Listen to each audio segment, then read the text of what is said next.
Olá, seja muito bem-vindo a mais um encontro aqui de logoterapia, do nosso grupo de estudos, e nós estamos trabalhando, então, o nosso livrinho Psicoterapia e Sentido da Vida, do Viktor Emil Frankl, e nós estamos já no último livro aqui do nosso Psicoterapia e Sentido da Vida. Foi bonito, foi uma jornada linda, maravilhosa, estamos acabando,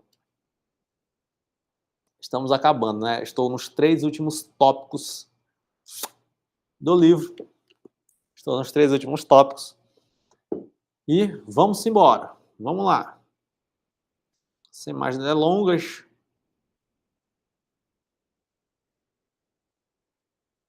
Lembrando que, se você ainda não é inscrito nesse canal, se inscreva neste canal, tá bom? Deixa o teu like aí no vídeo, isso ajuda na divulgação. Se você ainda não ativou o sininho, ativa o sininho para receber todas as notificações.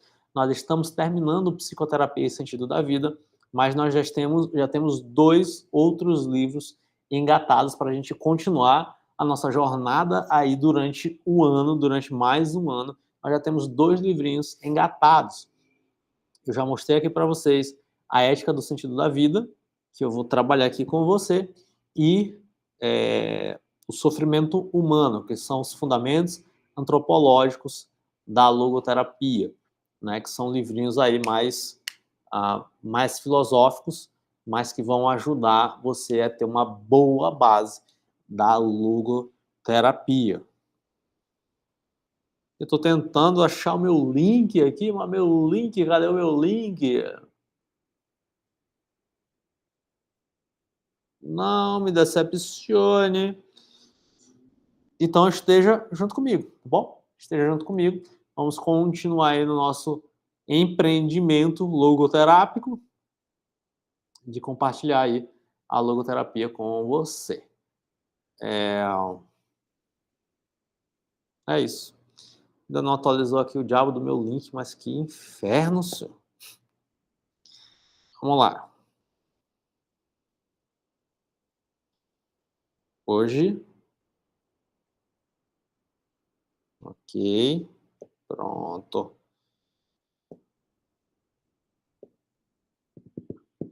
Então você vai receber aí o compartilhamento de tela.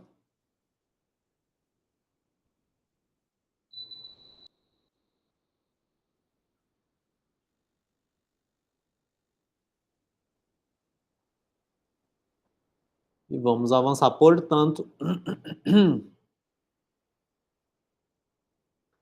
relação manipulada e a entrevista de acariação.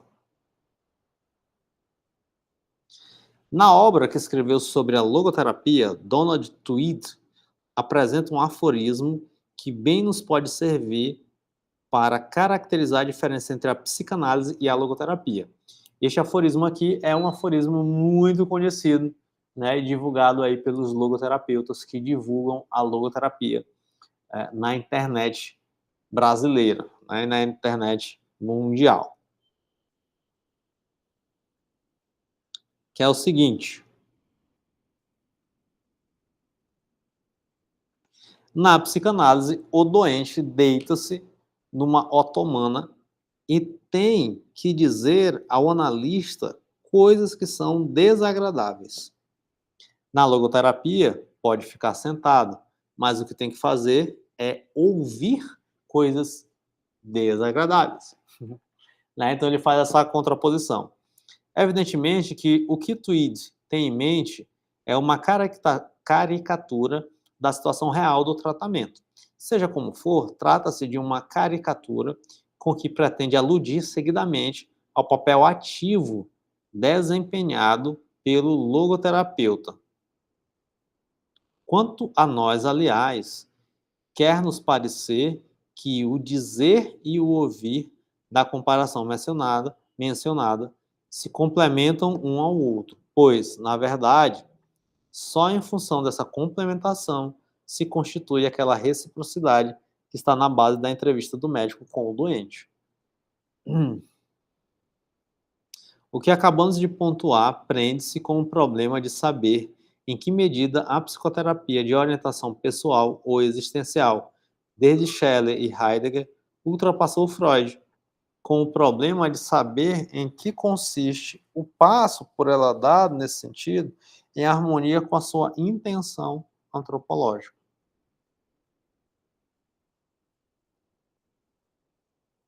Ora, se efetivamente queremos uma resposta para este problema, temos que partir do contributo trazido por Freud à psicoterapia, da específica contribuição realizada pela psicanálise. Nada melhor do que uma reflexão sobre o sentido da neurose para aquilatarmos essa contribuição. De um modo ou de outro, desde Freud, que a neurose vem sendo interpretada como algo com um sentido. A psicanálise, contudo, se ao buscar o sentido da neurose não o encontra, contenta-se em forjá-lo, dando à neurose, enfim, o sentido que nela não se encontra. E, neste aspecto, leva as coisas tão longe que, para o dizermos com Boss, constrói a hipótese, ou melhor, a hipóstase de uma instância do ego ou do id, uma instância do inconsciente, de um superego, servindo-se, no fundo, da velha técnica dos contos de fadas. É realmente assim.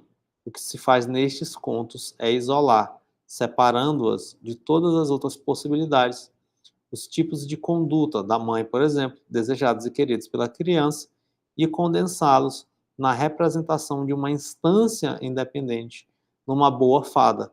E, por outro lado, personificar a ideia de uma bruxa, todas as condutas desagradáveis de que a criança nem sequer quer ouvir falar e que receia. Entretanto, assim como a crença nestas figuras lendárias não se pode manter de pé, assim também o mais provável de futuro não se mantenham as representações da instância psicológica. Diga-se ainda, para completar esta reflexão, que a psicanálise, na medida em que personifica as chamadas instâncias, despersonaliza o paciente, de modo que, ao fim e ao cabo, configurada dessa maneira, o homem é coisificado. Então, aqui é uma dura crítica, né? Então, há uma construção aqui, há uma ideia de construção, minha barriga tá roncando, ó. Há uma construção aqui de uma ideia de uma ficção psicanalítica, né? Então, muita gente, inclusive, entende isso, né? De que a psicanálise é uma ficção, né? Porque esses construtos, id, ego, superego, né? Onde é que tá esse negócio, velho? É uma narrativa criada por Freud para explicar determinados fenômenos.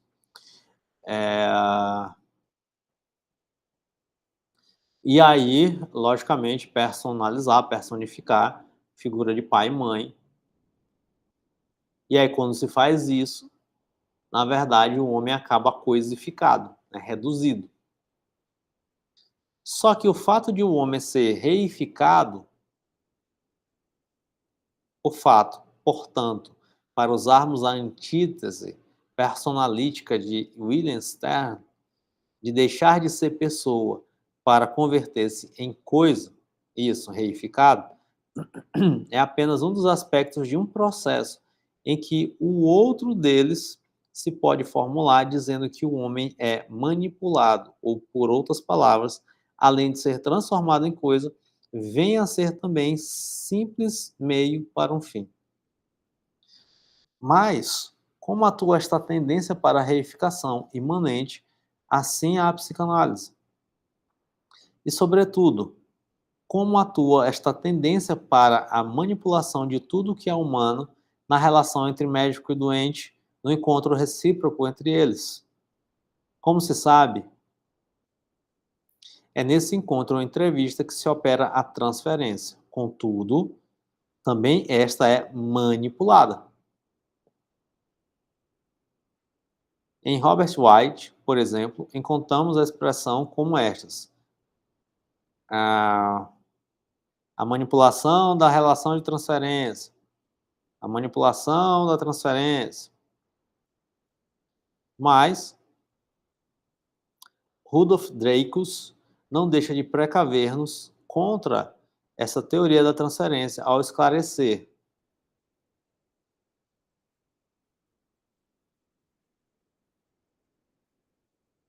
Vamos traduzir, né?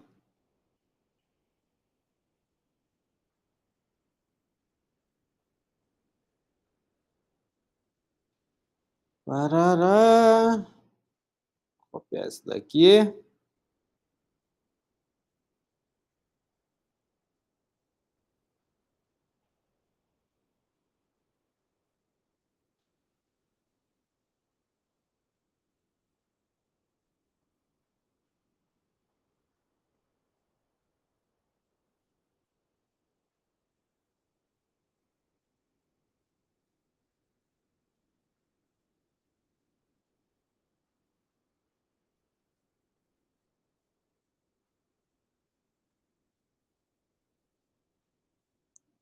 A assunção da transferência como agente terapêutico básico coloca o terapeuta numa posição superior, manipulando o paciente de acordo com a sua formação e esquemas terapêuticos. E o próprio Boyce, referindo-se ao analista seguidor da sua Dasein análise, afirma que ele, de modo algum, pode aderir à moda freudiana de manusear a transferência, pois o que se faz é antes admitir a validade da inclinação para a transferência como relação autêntica, direta, que liga ao paciente ao analista num contato humano, tal como próprio analisando a experimenta. Assim, se a psicanálise mina a relação de contato humano, manipulando precisamente no sentido da transferência, o mérito da Dasein análise e, cara, aqui tem uma diferença, né?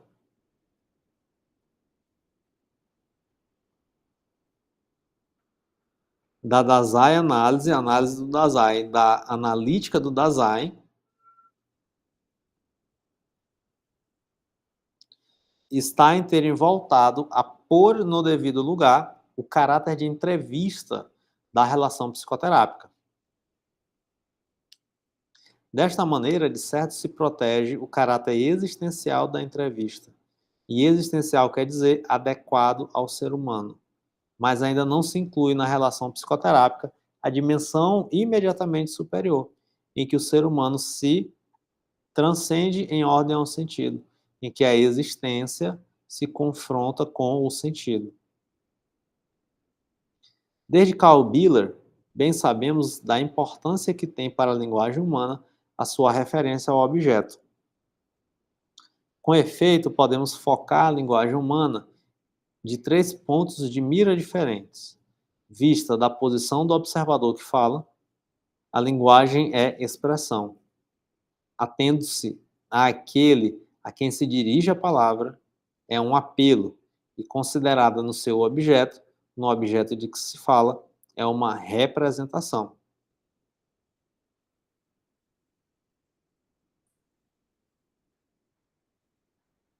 Em todo o caso, sempre a linguagem humana como tal, como humana, é inconcebível sem a referência a um objeto.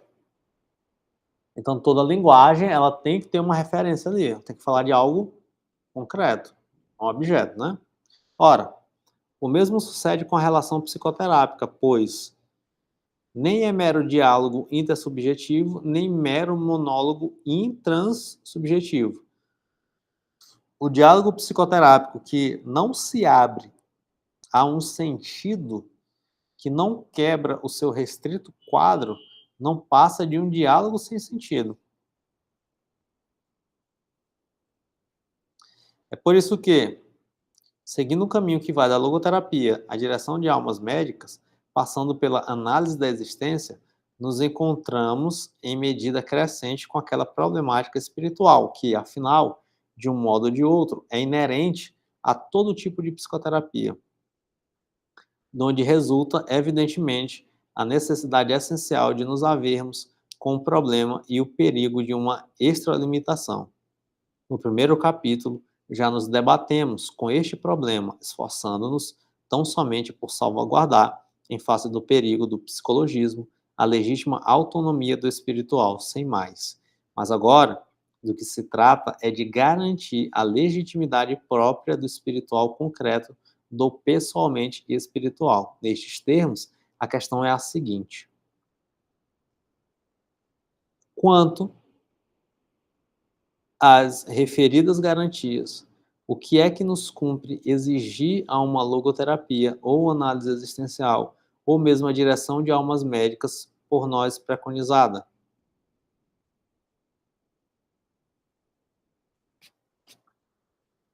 Entrevendo a sua analogia com a histórica formulação de Kant a respeito da metafísica, poderíamos precisar a nossa pergunta de outra maneira, isto é, indagando se e como a psicoterapia será possível enquanto valoradora. Ou ainda, parafraseando o título da obra kantiana, tentaríamos explicar os prolegômenos à psicoterapia futura, o que poderá apresentar-se como valoradora. E tudo isto, porém, temos que ter bem presente a questão iuris.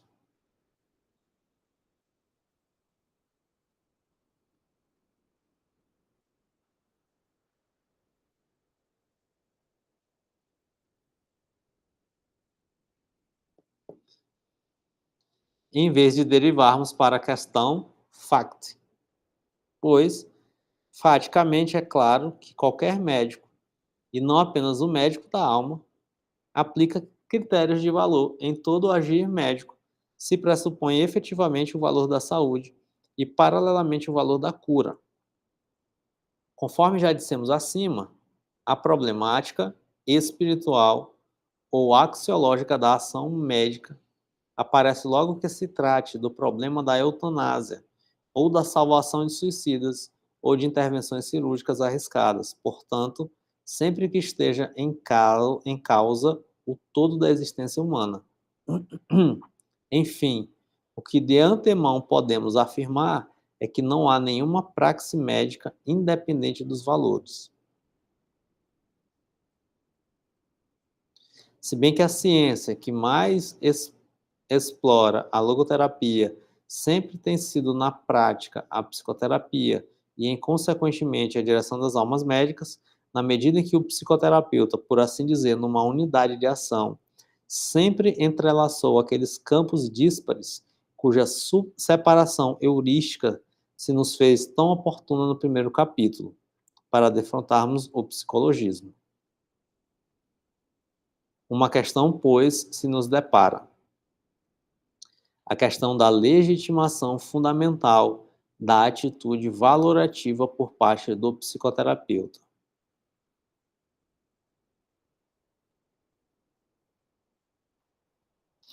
O problema de saber qual instância em cujo nome nos incumbimos de penetrar no terreno das concepções do mundo, no espiritual, no reino dos valores.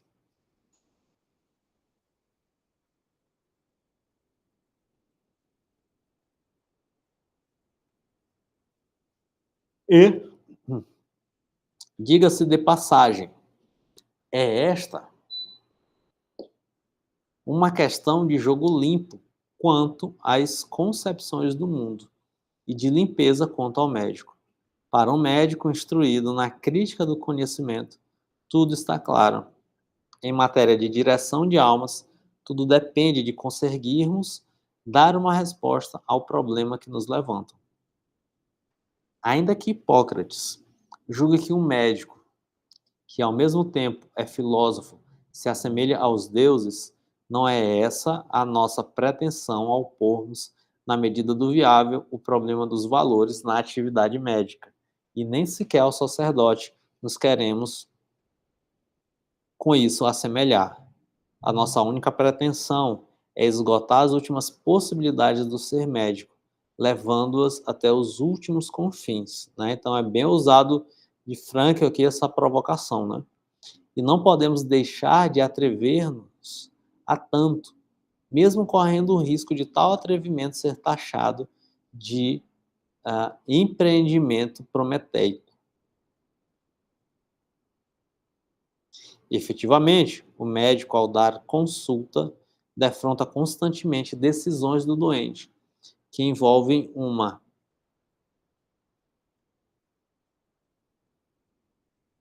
concepção de mundo. E a verdade é esta: não podemos cometer a discrição de passá-las por alto. Antes, nos vemos obrigados constantemente a tomar uma posição ao seu respeito. Ora, estará o médico, enquanto tal, autorizado, ou terá, inclusive, o dever de adotar uma posição nesse sentido? Não estará antes autorizado ou mesmo obrigado a recusar uma tomada de posição? Ser-lhe-á lícito imiscuir-se nas decisões do paciente?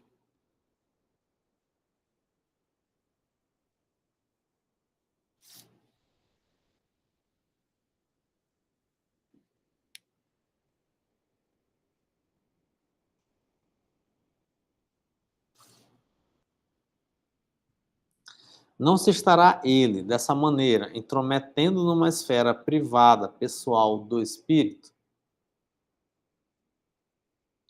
Acaso não é isso? Transferir o médico para o doente, impensadamente ou sem critério, a sua pessoal concepção do mundo? É verdade que Hipócrates diz isto: faz-se mister levar a filosofia à medicina e a medicina à filosofia. Mas também não podemos evitar uma pergunta.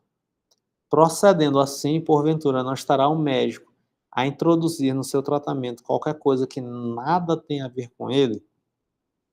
Não será impor determinada concepção o simples fato de se pôr a debater com o doente que lhe foi confiado ou que se lhe confia problemas que envolvam uma concepção do mundo? Para o pastor de almas, as coisas são simples. Basta-lhe a posição que ocupa para ter competência em matérias desse gênero. E nenhum motivo existe que o faça recear alguma imposição. Então, para o pastor, é de boa, né?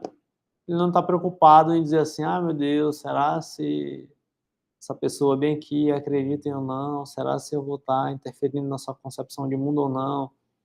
Ele só diz assim: meu preto, Deus existe, Jesus é real. Se tu pecar, tu vai para o inferno. Se tu não aceitar a Cristo, tu não vai para o céu, né? E a salvação da tua alma depende desse negócio bem aqui. Ele não está preocupado, vamos dizer assim, não está no âmbito de preocupação, de questionamento.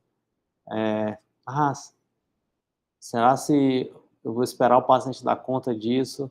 Será se eu falar isso eu estou impondo ou não? Não tem uma crise ética, percebe?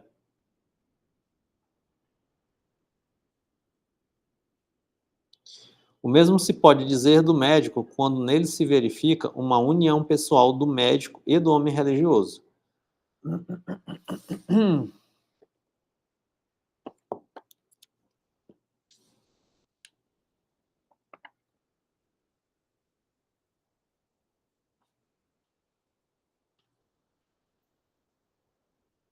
Observação 29. A análise existencial tem por missão mobiliar e decorar o melhor possível a sala da imanência, evitando sempre obstruir as portas que dão para a transcendência. Não pretende mais do que aquilo, mas também não se pode lhe pedir que vá além disso. Segue, se assim se prefere, uma política de portas abertas. Por estas portas pode livremente sair o homem religioso, sem que ninguém lhe o impeça, como também, sem mais aprouver dizê-lo assim, livremente pode entrar o espírito de autêntica religiosidade, sem que ninguém o obrigue a isso. O espírito de autêntica religiosidade, o que não pode prescindir dessa espontaneidade. E dada essa hipótese, debate problemas axiológicos ou uma concepção do mundo com um doente que pensa como ele. Mas, tirante casos desse tipo, o médico e, sobretudo, o psicoterapeuta encontra-se aqui perante um dilema. Por um lado, depara-se-lhe a necessidade de emitir um juízo de valor dentro da psicoterapia. Por outro, a necessidade de evitar uma imposição como psicoterapeuta. Ora, uma solução existe para esse dilema, mas uma só e bem determinada. É que logo se evidencia, é o que logo se evidencia se nos remontamos àquele estado de coisas antropológico originário, aquele fato fundamental da existência humana, se escolhemos para ponto de partida ser homem, assim dissemos, é ser consciente e ser responsável. Afinal de contas, a análise existencial não pretende nem mais nem menos do que isto. Fazer com que o homem seja consciente deste seu ser responsável.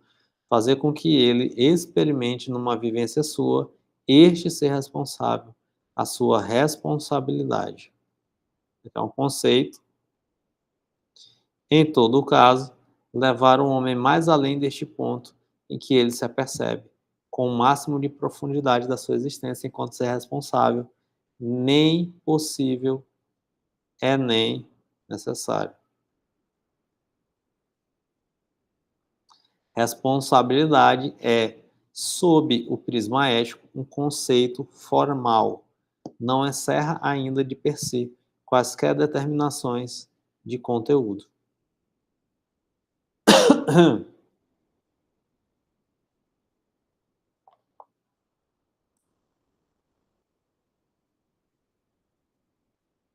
Responsabilidade, né? Então, sob o prisma ético é um conceito formal, né? Então não tem tipo assim, responsável, o que é ser responsável? Trabalhar no âmbito público ou trabalhar no âmbito privado? Sei, depende, né? É, além disso, um conceito ético neutro e, nesta medida, no plano ético, um conceito limite. Né? Então, essa responsabilidade ela é descoberta ah, na situação concreta, né?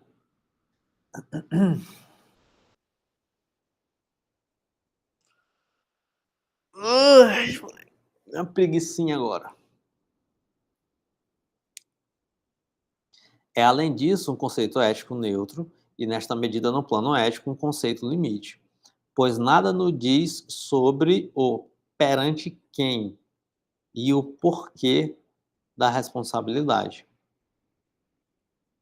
Né? Então, ele está sempre articulando ser responsável com responder diante de alguma coisa. A sociedade é alguém, é Deus. Né? Então, o conceito de responsabilidade dele está ligado a isto, a responder. Então, ser responsável não diz sobre perante quem e nem o porquê eu sou responsável, né?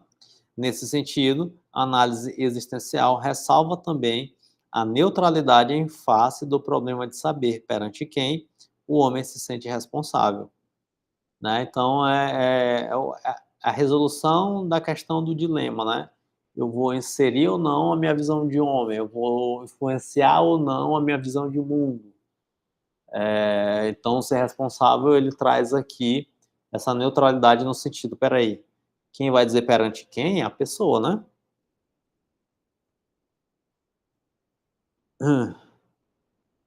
E bem quanto ao problema de saber por que matéria ou missão ele se sente responsável. Se pela realização de determinados valores, se pelo cumprimento de determinadas tarefas pessoais, se por um sentido concreto a imprimir a vida. Consequentemente, a análise existencial não comete nenhuma intromissão ao responder àquelas questões que tocam a escala dos valores ou a sua ordem hierárquica. A análise existencial e, com ela, toda a direção de almas médicas contenta-se, e é mister que se contentem, em conduzir o doente a vivência radical de sua responsabilidade. Qualquer prolongamento do tratamento para além deste ponto, por exemplo, a penetração na esfera pessoal das decisões concretas, não podemos senão considerá-lo agora e sempre como inadmissível. Nestes termos, nunca ao médico é lícito privar o doente da responsabilidade que lhe cabe, fazendo com que dela fique desembaraçado para se responsabilizar ele em seu lugar, antecipar-se ou impor-se, enfim, às decisões do doente. Muito pelo contrário, a missão da análise existencial consiste precisamente em levar o homem àquele ponto em que ele, com a autonomia que lhe confere a sua própria responsabilidade tomada consciente, enfrenta os seus deveres característicos e encontra o sentido da sua vida. Agora já não mais de caráter anônimo, mas sim único e irrepetível. Afinal, basta que o homem chegue aí para que possa dar, uma vez nele efetivada aquela revolução copernicana de que falamos, uma resposta a um tempo concreta e criadora ao problema do sentido da existência. É que esse ponto, aqui assim, chega, é aquele em que a resposta chama pela responsabilidade. Hum.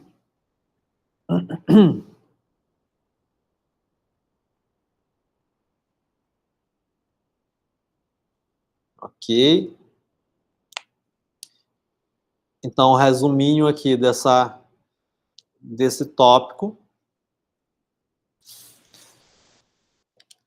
Ele fala aqui de uma chamada radical. Né? Então, ele traz o ponto assim, ora, a gente tem que ter o cuidado, se a gente trabalha com a psicanálise para poder, ou com qualquer outra técnica psicoterápica, a gente tem que ter o cuidado para não manipular a entrevista, não manipular a conversa, não manipular as sessões de terapia. Né? Então, o terapeuta ele tem que ter este cuidado extremo, né, de evitar essa manipulação, porque está no poderio do terapeuta, inclusive isso, essa possibilidade de manipular, sem dúvida nenhuma. Né? Então, a pessoa se abre ali vulnerável, ela se deixa vulnerável, e é muito tentadora essa questão da manipulação, da possibilidade da manipulação. Então, o terapeuta ele tem que ter esse cuidado, ele traz a ressalva aqui da dinâmica de transferência para ilustrar essa possibilidade de manipulação terapêutica. E ele traz, então, as reflexões principalmente de Heidegger a Jaspers, a Binswanger, sobre a valorização do encontro, né, tentando diminuir essa característica de manipulação terapêutica.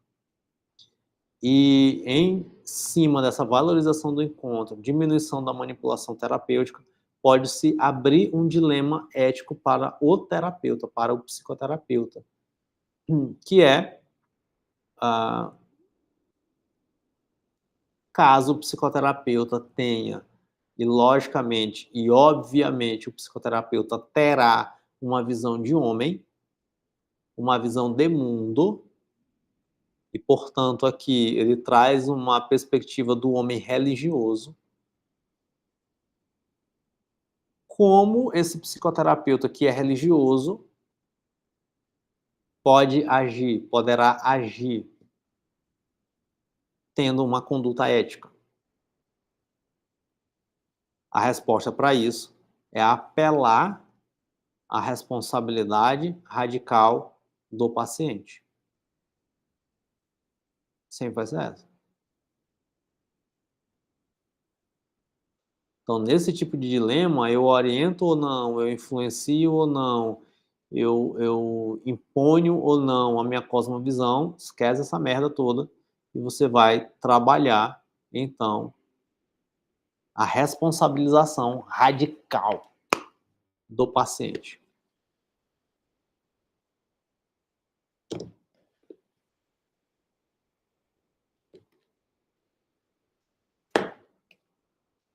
Se você ainda não é inscrito neste canal, se inscreva no canal, compartilha com o logoterapeuta.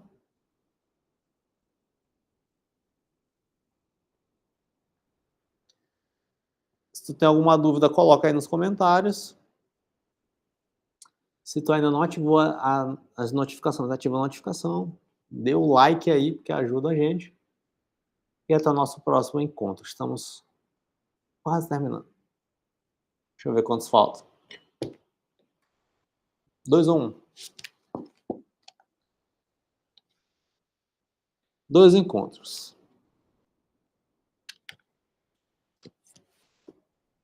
Beijinhos. Até o nosso próximo encontro.